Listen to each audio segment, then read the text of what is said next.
Okay, sorry about the long delay between getting videos on here. I was having a lot of problems with the microphone setup that I had before, and I have just finally substituted in a new setup. The microphone's not the best in the world, but it will have to do for now. Anyway, this first picture on this series for the trench is the beginning of the trench, and you're looking back towards the new box that we've already got installed. The geology or geography here is really interesting.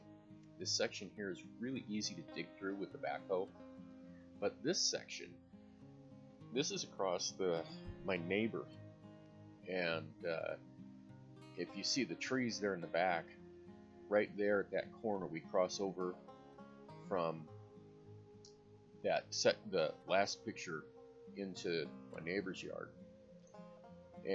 or neighbor's property, and almost immediately we run into really heavy shale through the whole thing. If you look at the piles of dirt here, you can see shale all over it. I literally had to bust shale from about 8 inches down. It just became shale. Really, really tough to do. And that applied also excuse me, to the lateral, which you can see right here. I'm getting ready to do a lateral for his underground transfer pipe.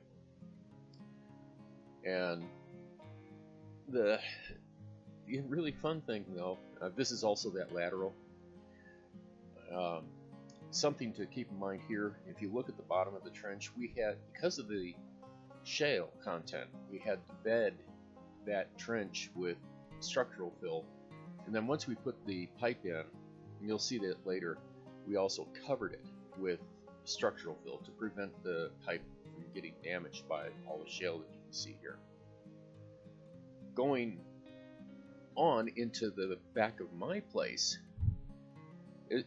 another really weird thing about the geology here, as soon as we crossed the fence line into my place, almost immediately the shale was gone.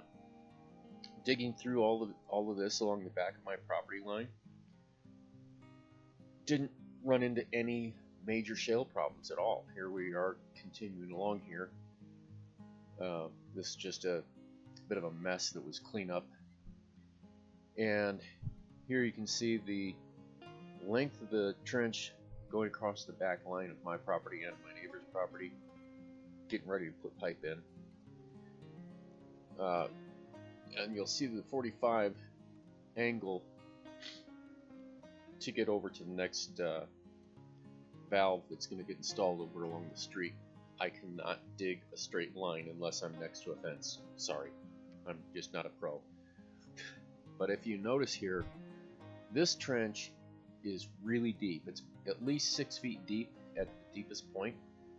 The reason it's that deep is because this hill has to get trimmed off. This hill was not allowing water to get from the top down to the bottom.